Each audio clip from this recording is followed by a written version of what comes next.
Welcome back students.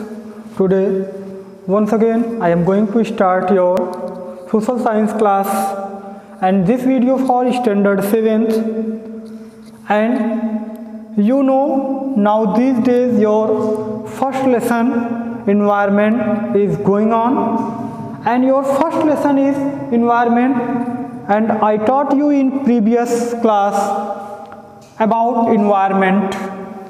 Environment derived from the French word environner and it means neighborhood. आपका environment क्या होता है या ये कहाँ से आपका environment आया, तो आपको बताया गया कि environment आपके फ्रेंच वर्ड environner से आया है जिसका मीन्स होता है नेबरहुड। नेबरहुड मतलब पास पड़ोस का, मतलब अपने आसपास का। और आपको मैंने बताया भी था surrounding of us is called environment. आपके या हमारे चारों तरफ जो भी कुछ है वो चाहे लिविंग हो नॉन लिविंग हो, जो भी कुछ आपको दिख रहा है या नहीं दिख रहा है, ये सब आपके क्या हैं, एनवायरनमेंट है। Okay, so once again you know about environment. Environment derived from environment word derived from the environner, which is a French word, and this French word environner means neighborhood. Neighborhood as no पास पड़ोस, आस पास। यही से आपकी definition बनती है surrounding of us is called environment. Surrounding of us is called environment. जो भी कुछ आपका सराउंडिंग है, आपके आस पड़ोस पास पड़ोस में जो भी कुछ आपको दिख रहा है या नहीं दिख रहा है, चाहे वो बायोटिक हो चाहे अबायोटिक हो। इन्वायरमेंट भी तो आपका टू टाइप्स का हो सकता है। आपको एक कंडीशन यह आती है कि आपको बायोटिक थिंग्स दिखाई पड़े।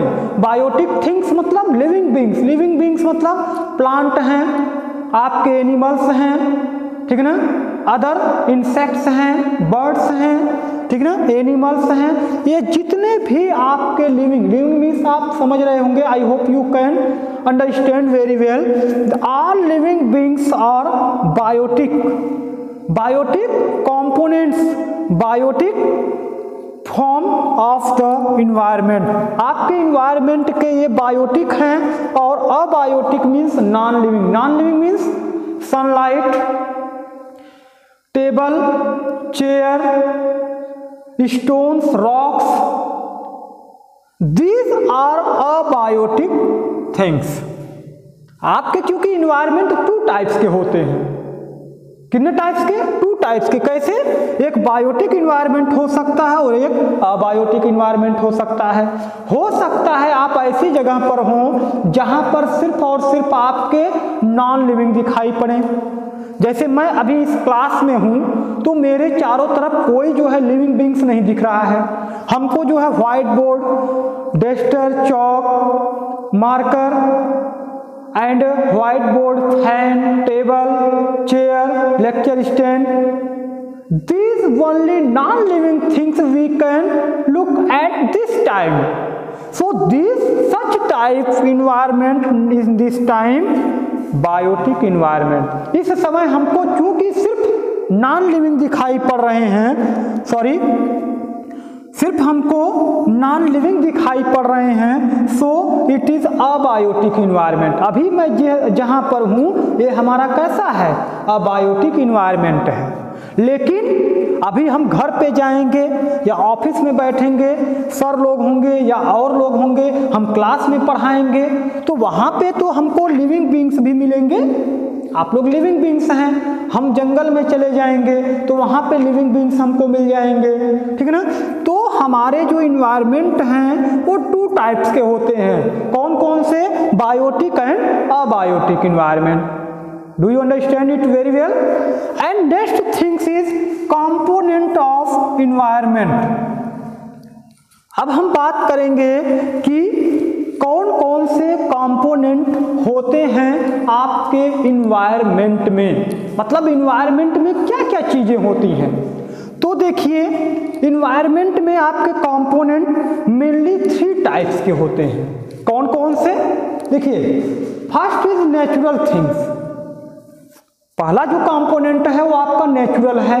Natural things means you know it very well, जिसको आपने नहीं बनाया है, जिनको आपने नहीं बनाया है, means you can not produce these things. Such type things are called natural things like sunlight, trees, forest. Such type things means all animals or living beings are called natural things. Mountain, river, okay? हम चाहे natural की बात करें अगर तो air, natural में क्या है? एयर आपने बनाया नहीं है, ये आपका नेचुरली आपको गॉड गिफ्टेड है, आपको प्रोवाइड किया गया, नेचर ने आपको प्रोवाइड किया है। Nature means atmosphere. Atmosphere means जानते ही हैं आप क्या होता है। A thick layer of the air is called, a thick layer surrounded us that is called atmosphere. जो हमारे चारों तरफ या हमको जो है एयर का एक लेयर है हमारे चारों तरफ, वही तो आपका एटमॉस्फियर है, ठीक है ना। यानी इसका भी एक कंपोजिशन होता है। There are many gases, oxygen, carbon dioxide, nitrogen. आपने ये कंपोजिशन एयर्स का पढ़ा हुआ है। तो ये हमारे एटमॉस्फियर में या हमारे नेचुरल कंपोनेंट्स में इन्वायरमेंट के इंपॉर्टेंट हैं। दूसरी अगर बात करें तो water. Water means hydrosphere. Hydrosphere means all the water bodies came in your hydrosphere। आपके जितने भी वाटर बॉडीज हैं, जैसे सी हैं, ओशियन हैं, लेक हैं, पॉन्ड हैं, रिवर हैं, such type water bodies came in your hydrosphere, okay। And third is natural component is, in natural component that is land.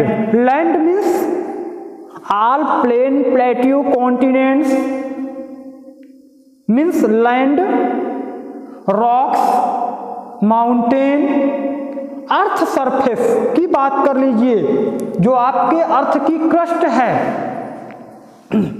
वो सब आपके क्या है? नेचुरल इन्वायरमेंट हैं। वो सब आपके नेचुरल इन्वायरमेंट के अंडर में आते हैं। और थोड़ी सी हम बात कर लें इसी नेचुरल इन्वायरमेंट में, तो आपका जो है बायोस्फीयर है। What is biosphere? Biosphere is a narrow zone of the earth where living and non-living beings means your living beings live। जहां आपका देखिए आपके अर्थ में कुछ ही किलोमीटर का एक एरिया ऐसा है जहां पे आपको लिविंग बींग्स मिलते हैं। उसके ना तो ऊपर मिलेंगे और ना ही उसको नीचे उसके मिलेंगे। तो ये आपका बायोस्फीयर है। ये सभी जो आपके atmosphere, hydrosphere, lithosphere and biosphere जो हैं ये आपके, ये सब आपके नेचुरल कंपोनेंट हैं। किसके? आपके इन्वायरमेंट के।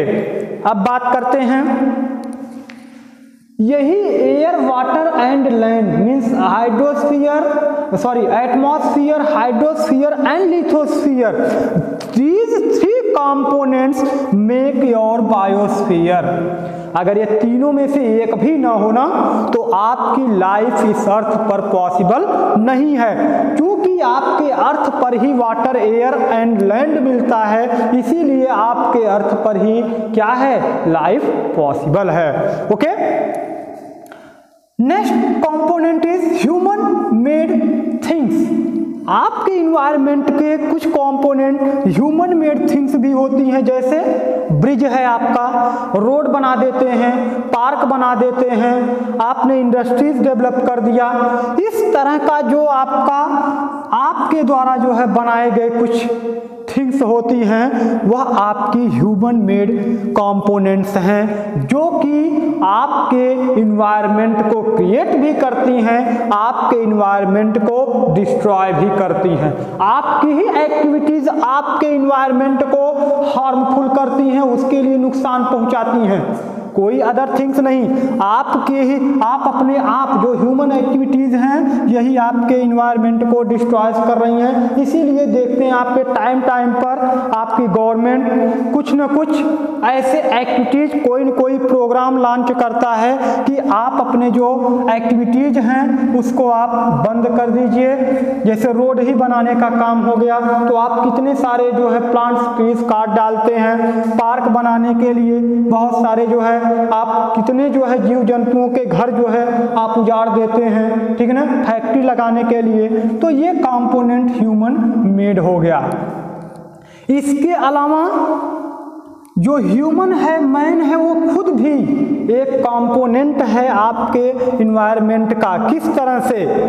जैसे आप इंडिविजुअल भी कुछ वर्क करते हैं, आप जो है जहाँ पर भी मिले वहाँ पे पेड़ उखाड़ते चलिए, आप कोई भी एक्टिविटी करिए जिससे आपके इन्वायरमेंट को नुकसान पहुँचे, तो आप उसके एक फैक्टर हो गए, एक आप कारक बन गए कि आप अपने इन्वायरमेंट को प्रॉब्लम में कर रहे हैं। और आप चाहें तो आप अच्छे से अच्छा प्लांट लगाकर, ट्रीज लगाकर, उनको जो है सेव करके, वाटर बचाकर, या जो प्लांट को और लगाकर उसको बचा भी सकते हैं अपने इन्वायरमेंट को।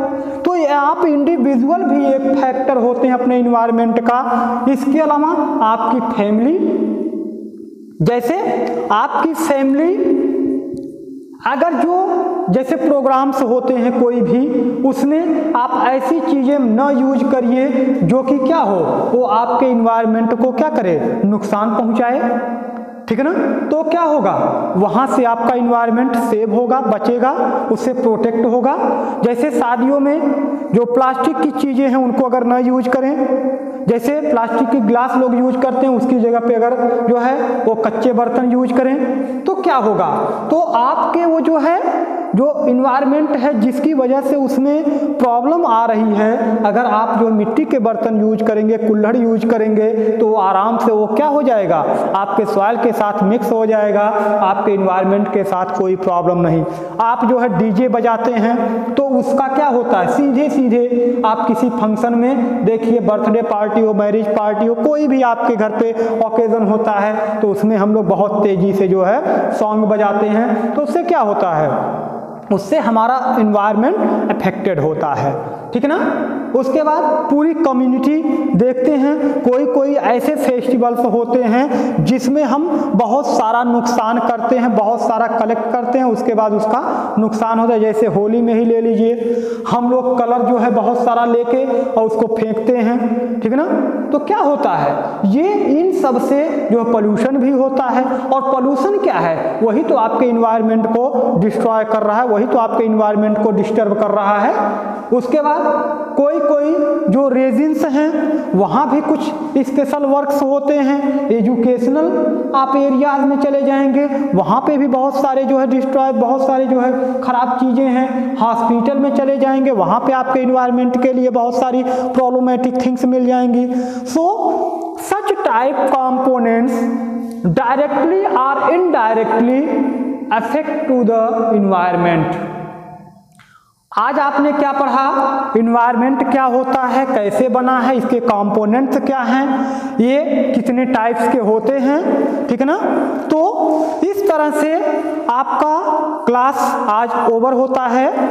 अब नेक्स्ट जो क्लास होगी, पहले आप होमवर्क इसका ये करेंगे कि इन्वायरमेंट की डेफिनेशन, इन्वायरमेंट के फैक्टर विथ एग्जाम्पल। जैसे आपको मैंने कंपोनेंट बताया, कंपोनेंट लिखेंगे। अब नेचुरल कंपोनेंट में कौन कौन हो सकता है, ह्यूमन मेड कंपोनेंट में कौन हो सकता है, ह्यूमन कैसे हो सकता है, इसके बारे में बायोटिक एंड अबायोटिक इन्वायरमेंट के बारे में आप अच्छे से डिटेल्स में राइट करके और लर्न करेंगे। Okay, so in this way your today's class is over. I meet you in your next class. So for today thank you to all.